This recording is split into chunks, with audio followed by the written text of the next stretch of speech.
What if the reason financial education doesn't work isn't because people don't understand the information, but because they understand it too well? In this episode, I talk with Amy Mullen, president of Money Quotient, whose mother discovered something surprising when she was suddenly left to raise two young kids on a preschool teacher's salary. Even when people seek out financial education, they rarely take action on what they learn. Amy shares how her mother's research revealed that anxiety might bring people to a financial workshop, but as soon as they start learning, that anxiety diminishes, and with it, their motivation to change. The missing piece?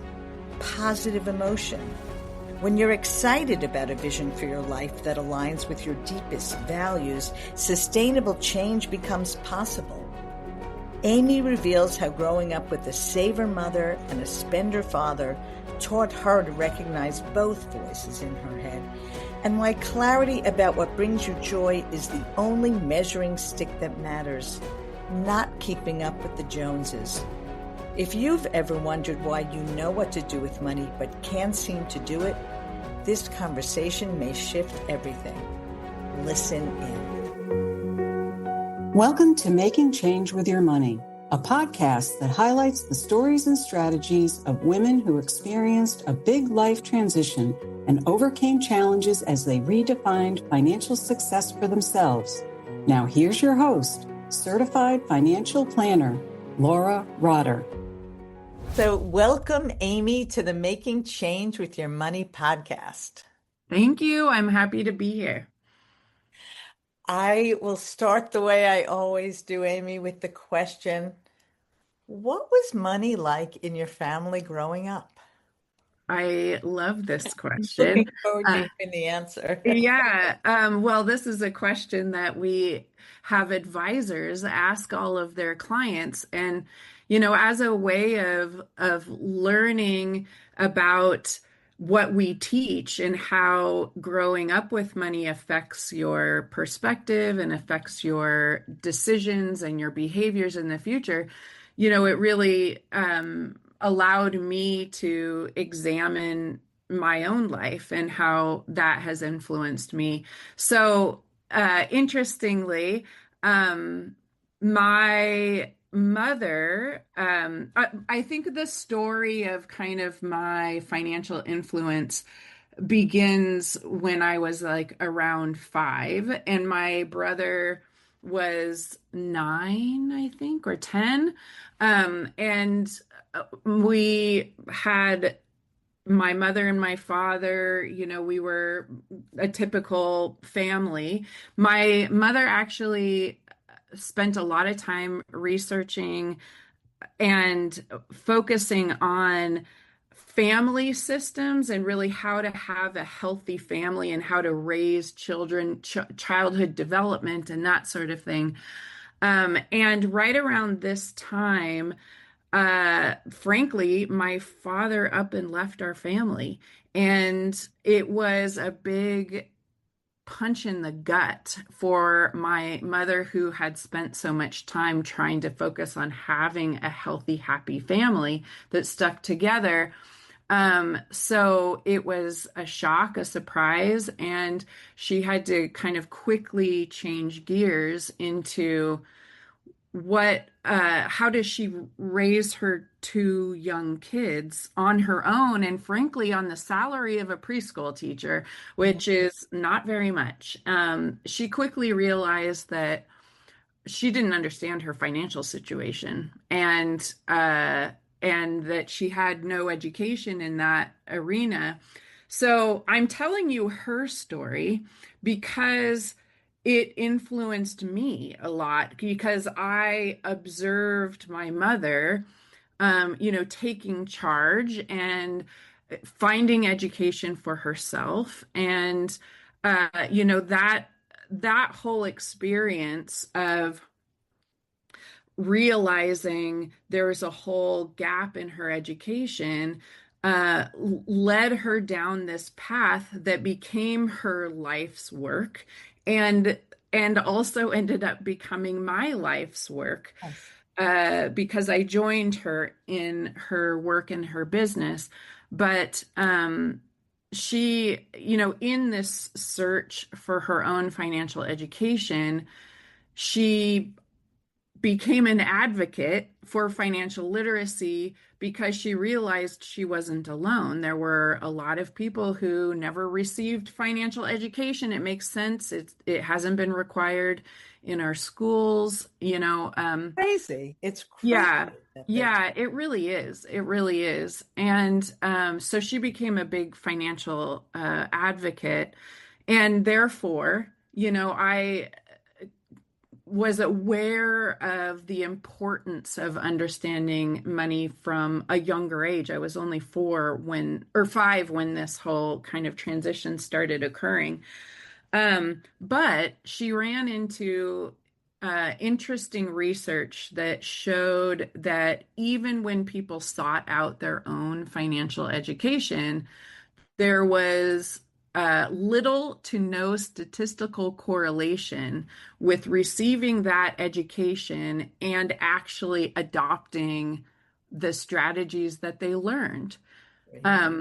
So, put another way, even though they sought out the financial education, they weren't doing what they were taught in their lives.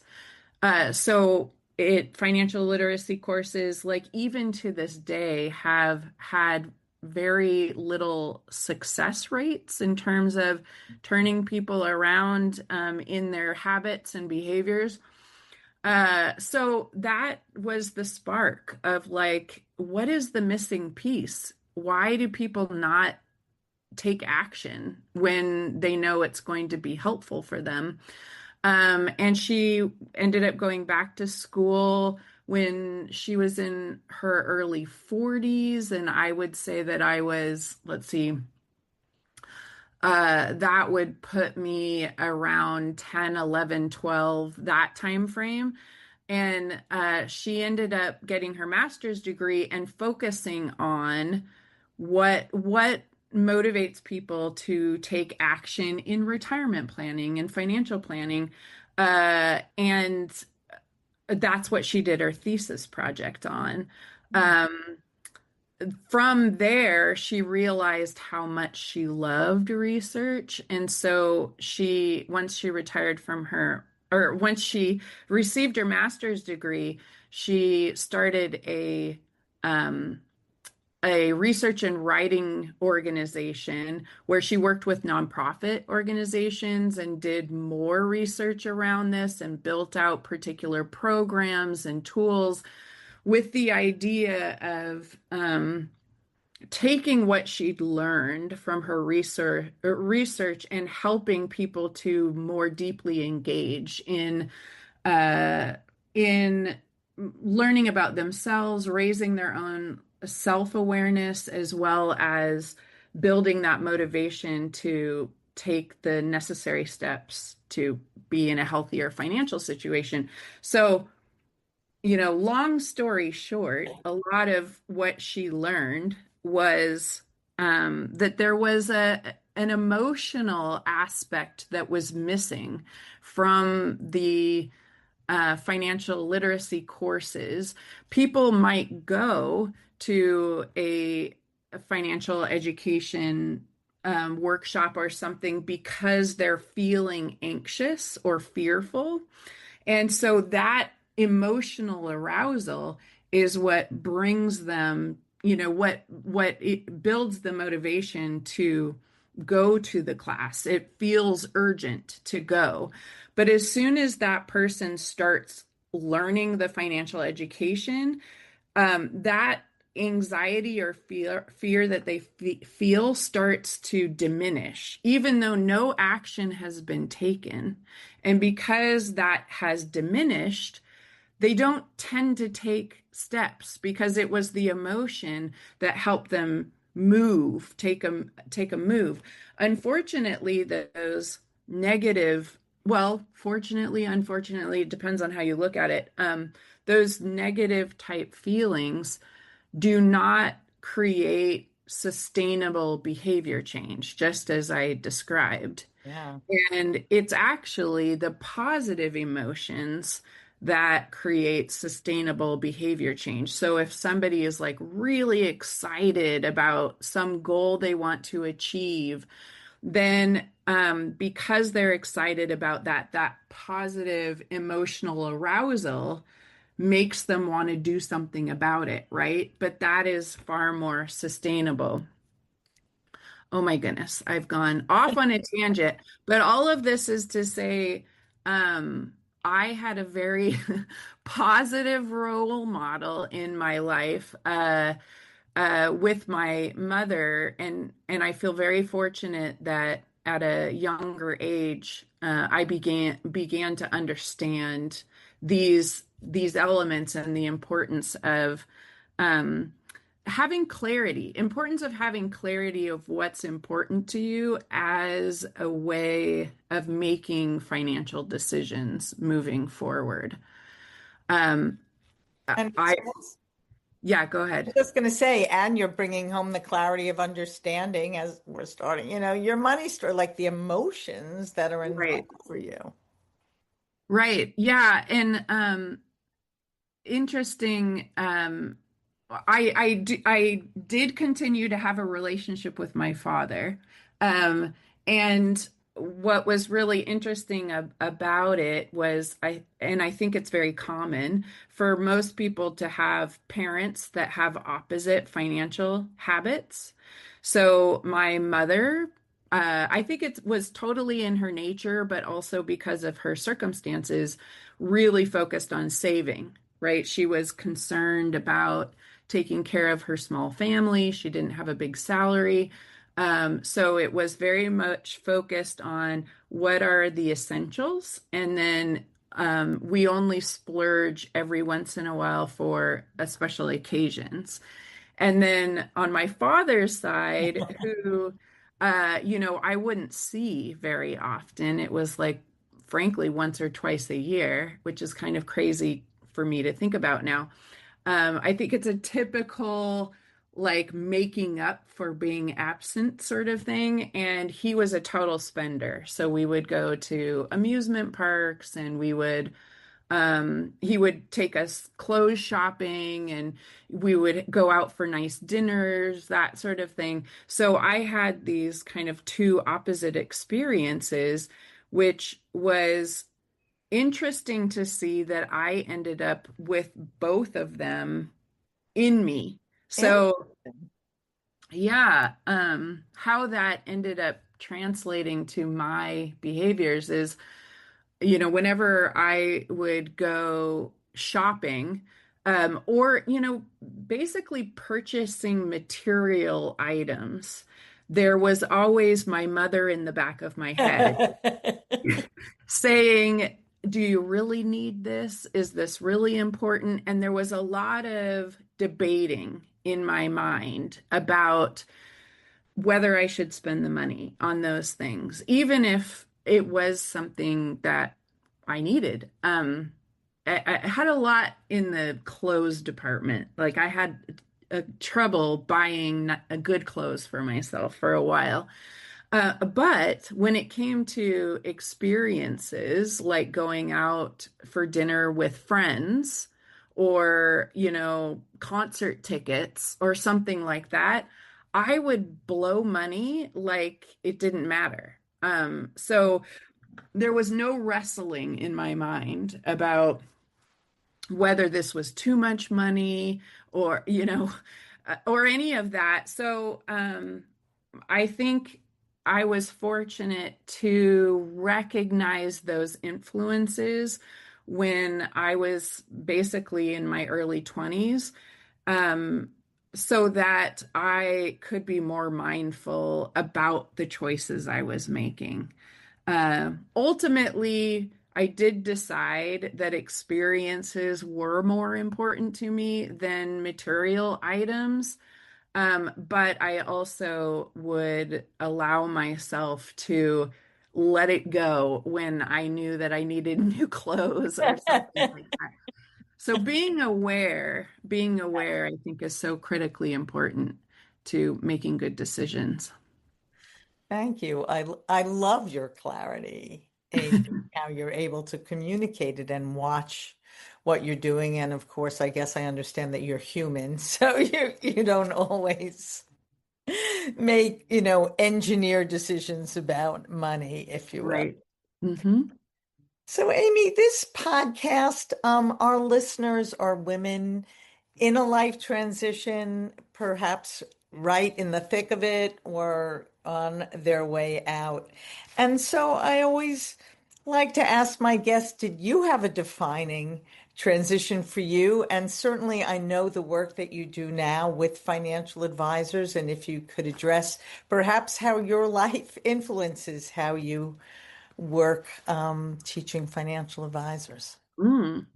Yeah. So I've thought about transitions in my own life, and I think, there's a couple of things. One, I tend to be a very adaptable person. So when I think about, transitions that uh, made a big impact on me or completely shifted my perspective, frankly, it's kind of hard to identify specific things. And I think it's because I'm a very adaptive person. So I kind of tend to go with the flow. I take new information and that makes me adjust and modify things. But I think one thing that I can relate to is having certain times in my life where I've felt burnt out. Mm. Uh, or interestingly, I was given or I was introduced to an article that talked about the difference between burnout and bored out. Yes, I actually just listened to a podcast about that. Oh, maybe it was the same Yeah. same thing. And I have certainly experienced both of those things. And although it didn't have me completely shift my career path or where I was going, it definitely put me in a place to reevaluate what was important to me and what possibly I was missing. So I think it also helped me to decide on how to make adjustments to my particular role, responsibilities, and my career path to make sure that I continue to enjoy what I'm doing, that it's meaningful and purposeful to me. So, one thing I've come to realize is that I really need to have a consistent opportunity for creativity. So, Mm. to explore things that I'm interested in and to be able to share what I've learned with other people. So I'm very much in a good position to do that. I find interesting information, research. I think about how does that apply to financial planners working with their clients. I turn that into presentations or trainings. How does that, how might a financial planner apply this research in a way that's going to be beneficial to their clients? So the career that I'm in is helpful in that way. I also came to realize that I need a balance between left brain and right brain. So yes, creativity.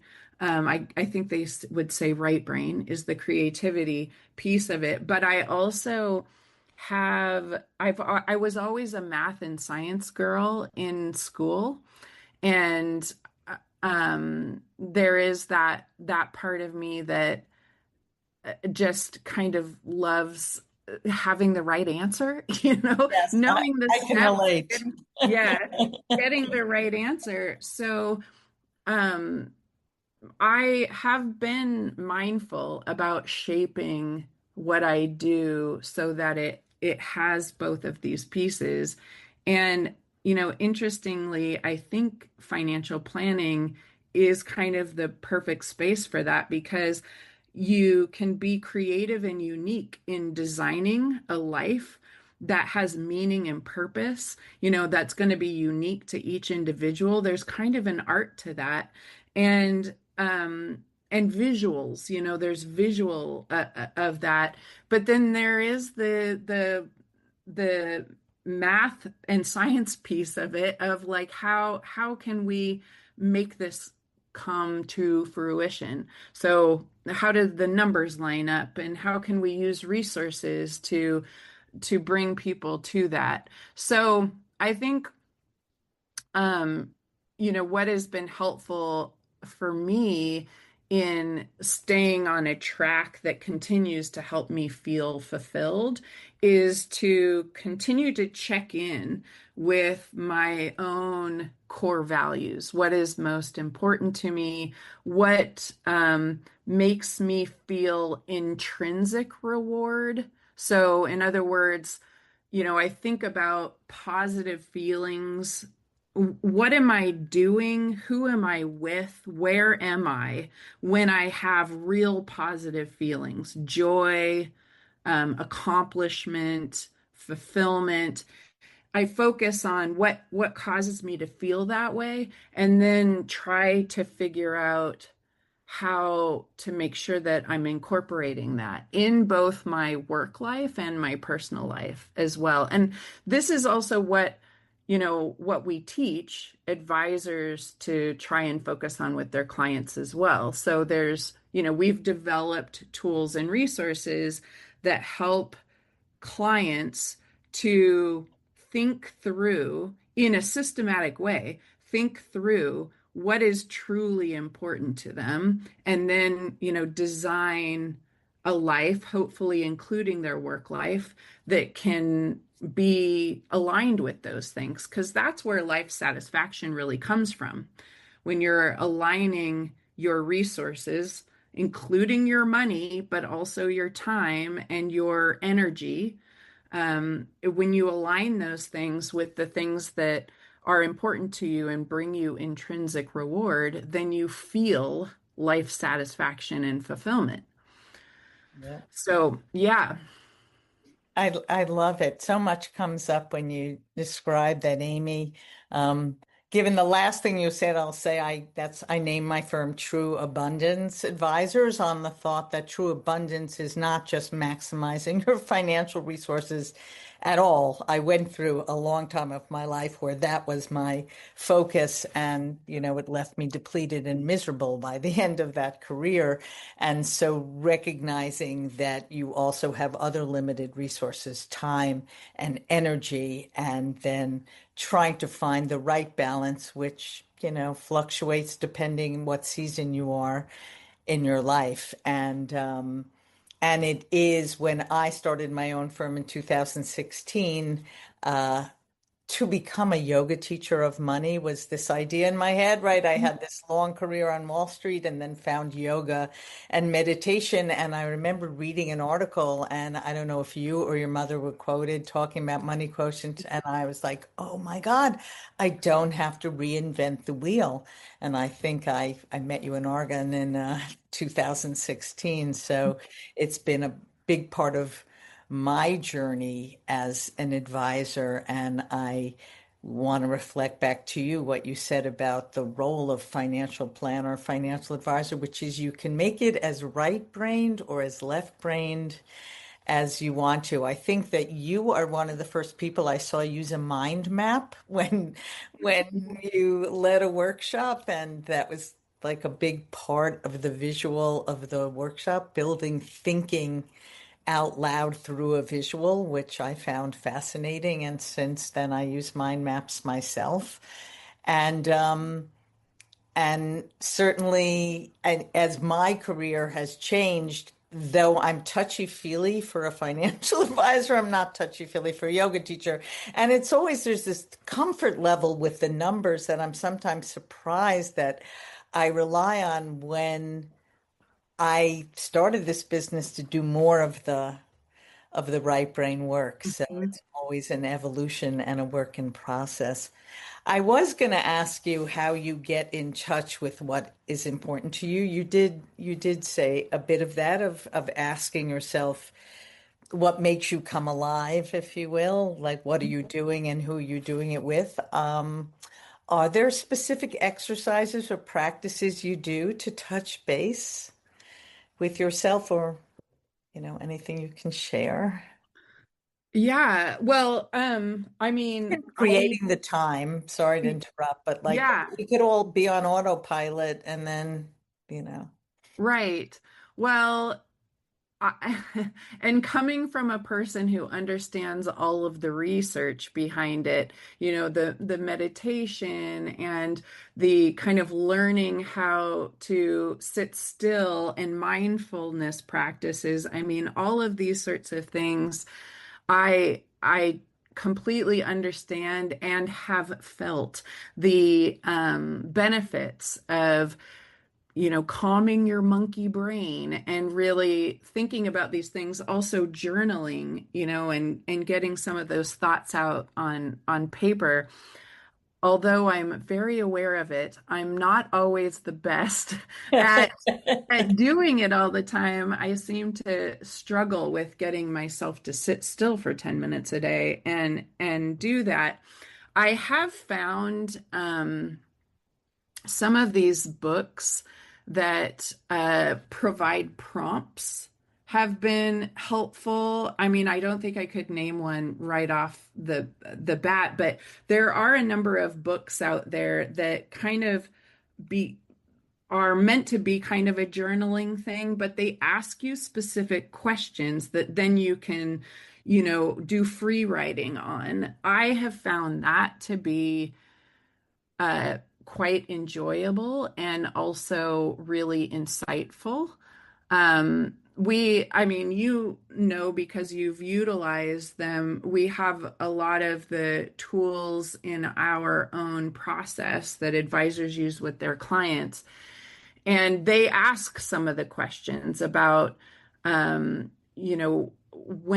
do you feel joy and happiness and purpose? And when do you feel relaxed? And when do you feel meaning and purpose? Or I said purpose already, but there is one, because sometimes those questions can be a little bit overwhelming. Yes. There is one exercise that a lot of people have seen before because it's a typical exercise in coaching programs. We call it the Wheel of Life. And it has a circle with spokes. It looks kind of like a bicycle wheel. And each spoke is labeled with a different area of life, including community, finance, work, leisure, family, home, learning, inner growth. I think that's Yeah. actually all of them. I managed to remember all of them. And people will put from a gut feeling of right now, which is, using your emotional brain, they'll put a gut feeling of their level of satisfaction on that spoke. The middle being no satisfaction, 0, the outer rim of the wheel being a 10. And this is a great start because one, it breaks down your whole life into more digestible chunks, I would say. But also, all of these areas contribute to your well being. So all areas are important, but you may have areas that are a priority for you now, and those priorities change in the future. But you mark your level of satisfaction and you begin to think about what would help me to raise my level of satisfaction. And just in thinking that through, your brain begins to evaluate what is going well and what is not going well, and what do I care about, what's important to me, what is annoying to me in this area. And by just kind of beginning to put context to your current level of satisfaction, you can begin to identify your core values in each area. And even it would be great to, begin to document what is most important to me in this one area. Oh, I think I forgot health. Health is one of them too. Yeah. What is most important to me in this area, and what brings me joy or happiness in this area? And that begins your list of core values. So then you can begin to evaluate, how am I spending my resources, my time, energy, and money? And is it aligned with all these things that are most important to me? So that can be a really good thought process to go through, while also kind of breaking those overwhelming questions down into more digestible areas, if that makes sense. You are not the sum of your earnings. You are the sum of your yearnings. If you're ready to use wealth to create more freedom and flexibility, let's align your finances with what matters most. Together, we'll build a plan that balances your scarce resources of energy, time, and money, so you move forward with clarity, confidence, and less stress towards a life of true abundance. Learn more at www.trueabundanceadvisors.com and schedule a short conversation. Yes, and I feel like I'm hearing your voice in my head, Amy, when I started to use that tool with clients. Of one of the questions one might ask, if and everyone seems to have a flat tire in some areas of their life. When you link all the dots together, you might, I might look at an area which they rated pretty low and say, was there ever a time when you would have rated it higher, and what was that like? So that Right. brings up sort of an emotional response, right? If there indeed was. And Right. And sometimes people have an easier time thinking about past experiences than imagining future things. yeah. So it kind of depends on the individual. If you can think of the whole point is to imagine a yourself having a higher level of satisfaction. So whether you're thinking about a past experience or you're imagining something in the future, the point is to be thinking about a vision of kind of an ideal life in that particular area. Yes. And as I continue to do this work with clients, um, I would add to that I find more and more that it's not even the facts that they think about. Like, yes, I was 5 and I liked my tricycle or something, but the emotions that come up, because as you said, it's the emotions that will move people towards change. It's Right. just the words or the concepts. And But that's what they will remember too. Those are the things that stick in people's minds. Those experiences that caused arousals in emotion, for sure. Another of the money quotient exercises that I like to do, when you said, intrinsic rewards, is questions called investing your time and energy, right? Of course, a play on the word. Everybody thinks investing is purely financial resources. And one of the questions is, what gives you an intrinsic reward independent of whether or not you get paid for it? And I think it's an exercise that people don't tend to reflect on, right? Especially when they're working with financial advisors. It's like I'm making tight fists. It's all about the money and how much do I earn and do I have enough? And to have a reflection of what brings me pure joy. Hmm. Yeah, and oftentimes, by going through that exercise, people realize that the things that bring them joy are typically little things that don't cost a lot of money, and it can be helpful to kind of redirect a person's focus on what really matters in their life. If we don't have clarity around our own values or or what brings us joy, then we begin to look at what other people are doing and then think, oh, if they're happy with that, then that might make me happy. This is called mimetic desire.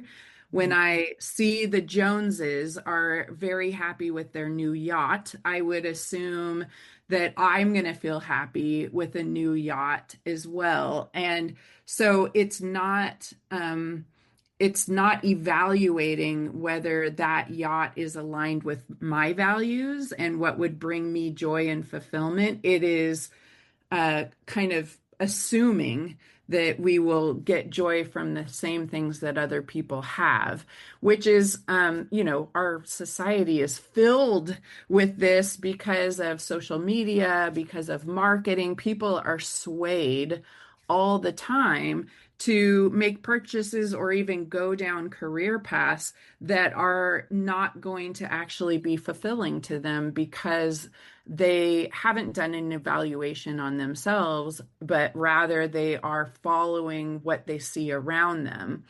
And so when you are able to go through an exercise like this, it's almost like you are creating your own measuring stick.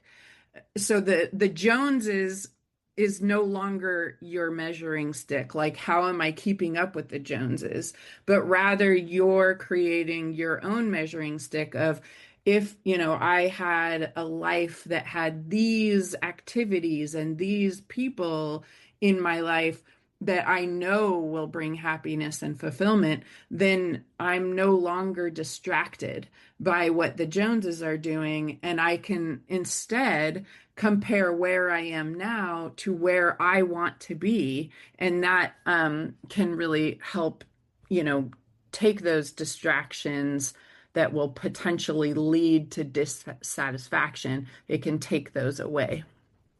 Yes, so beautifully said. Amy, I can hear the enthusiasm in your voice for the career path that you've chosen and what you're doing today as president of Money Quotient. And I'm just curious, if you could quickly just give us a sense of how you got to the role where you're on today, how that has evolved over time, and why it's evolved that way. I'm assuming you were part of that evolution and making. Yeah.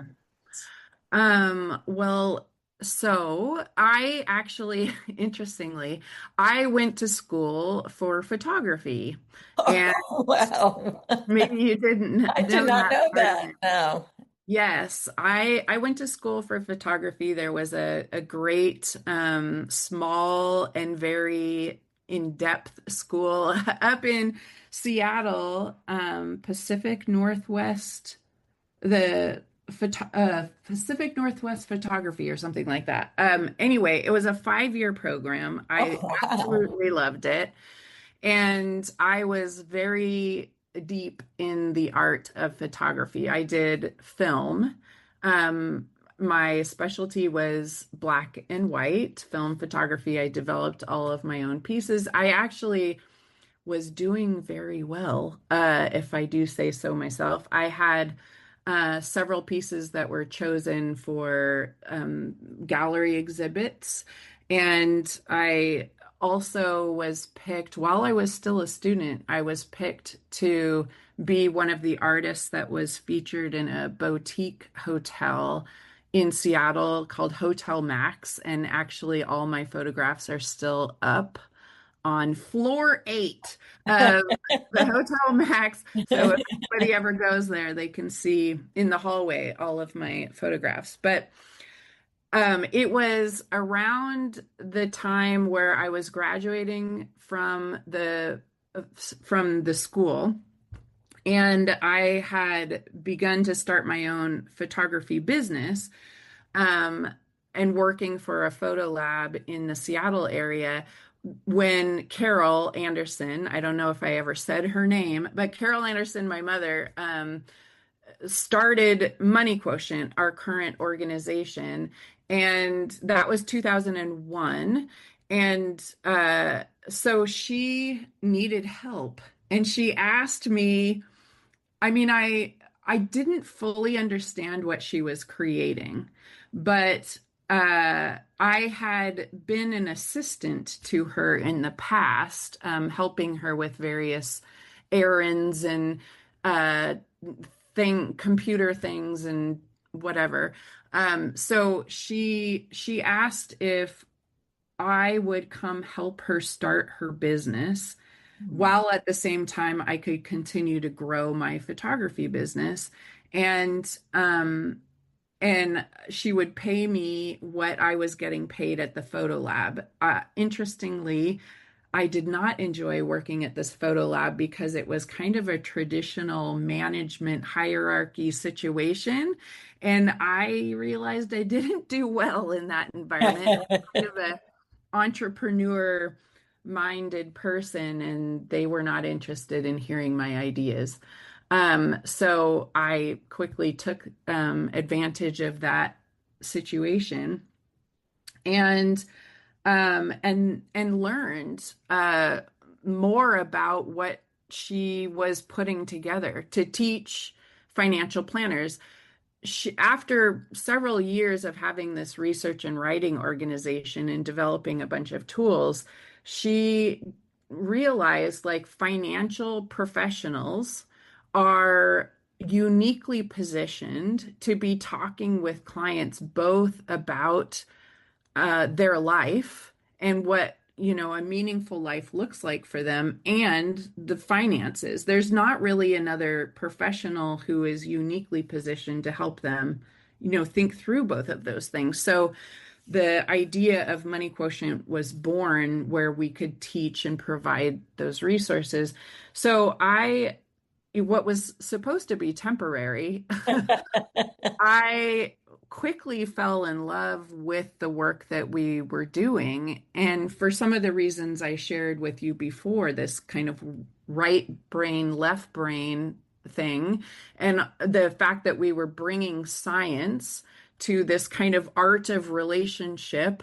Um, and uh, and found that it was very kind of new and inventive in the industry. And there was something about it too that made me feel like, wow, we could really make an impact in people's lives. We could really make an impact in the industry, how the industry or the profession evolves as well. And that really sparked something in me. And so I decided to let my photography business go. And that was kind of both, um, that was, there was a financial component to me giving up the photography business. Because my passion was around film photography, it really was focused around art. And the it's hard to make a living that way. If you do find collectors who love your work, then you can make a living that way. But otherwise, you end up forced to do other types of work. So, shooting weddings and things like that, digital type work. And I did not want to be a starving artist. So, and I also thought that maybe I would become resentful of having to do the type of photography I wasn't interested in. So there was kind of a financial decision there as well. Um, and so, yeah, I kind of transitioned to focusing fully on the work that my mother had started. I went back to school and I designed my own degree program and put all the pieces together for what we teach. There was a really great school here in Portland, Oregon, that allowed you to do a multidisciplinary degree and put together your own disciplines, as long as you present it to a committee how these different disciplines come together and how it would be used in the real world. So I brought together psychology, um, like adult development, and uh, effective communication, Love this. personal coaching skills, and then also the CFP coursework. That's where the financial piece comes in. And frankly, my professors were thrilled because they'd never seen that combination of disciplines before. And so they were really excited and interested in what I was putting together. So anyway, I did that and sat for my CFP and got that credential as well. Even before I had graduated with that multidisciplinary degree, I started teaching our courses at Money Quotient. And I also started speaking at conferences. One thing I didn't expect and learned about myself is that I am comfortable speaking in front of crowds. And people seem to value some of the things that I was sharing. So I kind of naturally moved into this speaking and teaching role without really knowing that that was a skill or talent I had. So I became the person who took the research that my mother was doing. It's funny because we're quite opposites. She's an introvert, I'm an extrovert. Interesting. She is very much research, loves to roll out all that detail and do the statistics and now analyze the statistics. I'm the type of person who's just like, give me the important points. I want to give me the highlights. Me too. So I take all the deep findings that she found, and then I love the creativity of turning that into something more easily understandable and applicable for financial planners and their clients. So I've been in a speaking and teaching role for uh, 17 plus years now. Right. Yes. Is that And the back? Carol just retired. She just retired last year, which is I became president in 2020, and we've been kind of slowly having our succession. And now I'm running Money Quotient myself.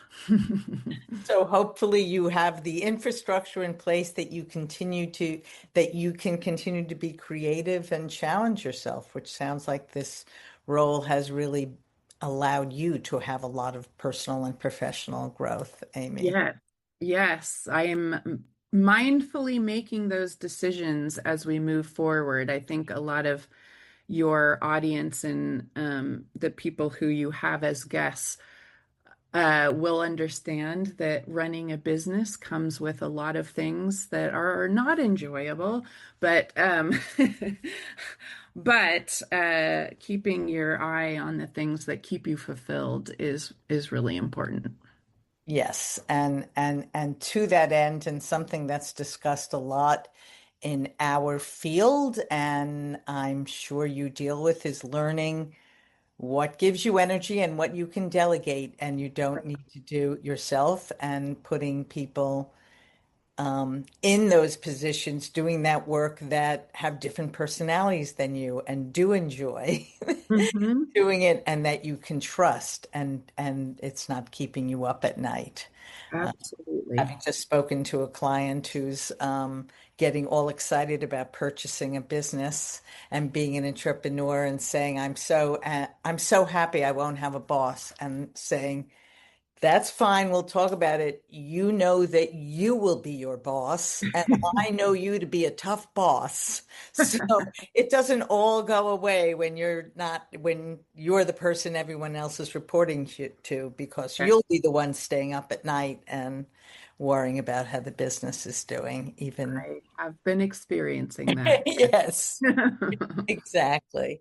So, Amy, as we come to the end of our conversation, can you please share how your definition of success has shifted over what's been quite a long time that you're with Money Quotient? Yeah, yes, absolutely.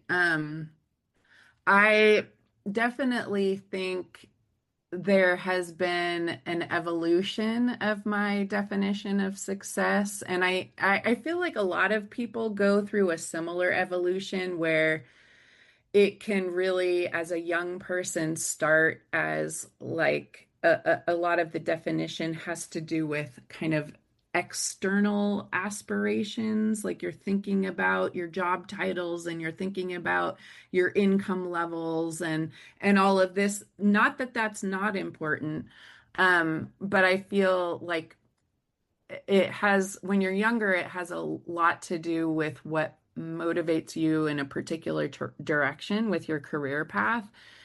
And once you hit burnout for the first time, or, any of those kind of moments where you pause and wonder, is this really healthy for me mentally? Is this healthy for me physically? You begin to kind of shift your perspective to focusing more on quality of life, um, than on those external factors. I through my career with Money Quotient specifically, I have been offered, I have been offered some pretty lucrative positions in people's financial planning firms and various things. But what's interesting, that I think is interesting, is in all of those situations, I chose to turn them down. And the reason why is because uh, all of the things that I have been offered in the past would limit my impact to a limited number of people.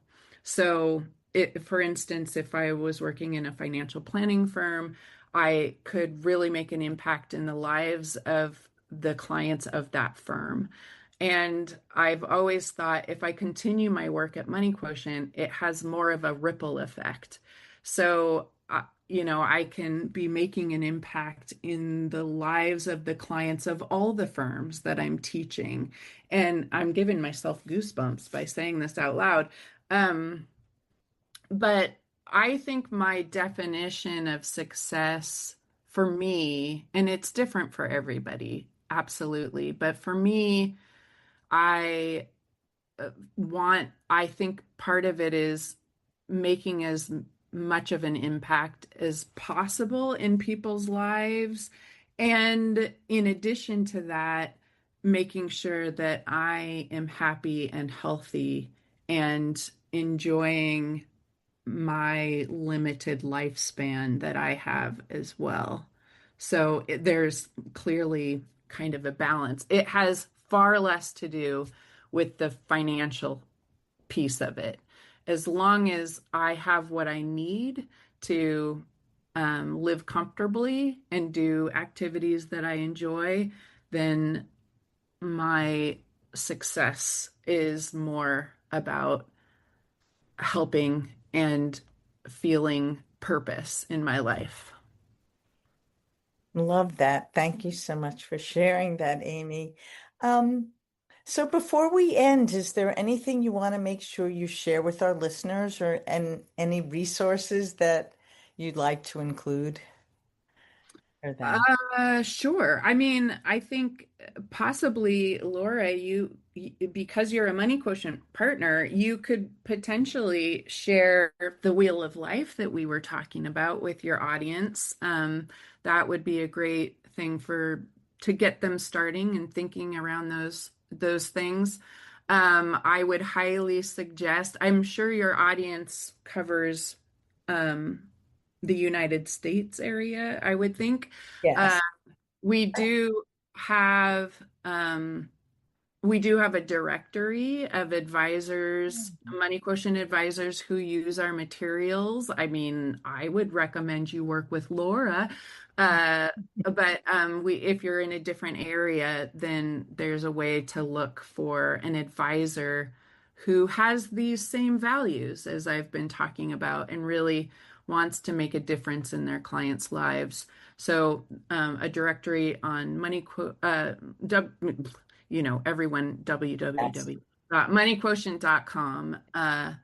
So yeah. I will definitely include that. I think as we've spoken, maybe I'll also include a link to investing your time and energy. Oh, that's great. Yes. I do like that exercise, and Uh, especially when you're going through a transition, just to even have a direction of which way you might want to go. Great. Thank you so much for being my guest, Amy. I feel like I got to know a little bit more about you and your origin story.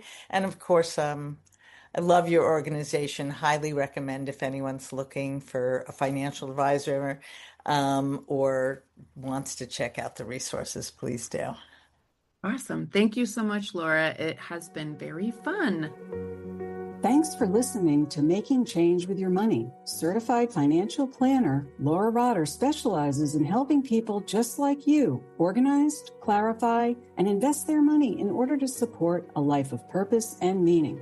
Go to www.trueabundanceadvisors.com/workbook for a free resource to help you on your journey. Disclaimer, please remember that the information shared by this podcast does not constitute accounting, legal, tax, investment, or financial advice. It's for information purposes only. You should seek appropriate professional advice for your specific information.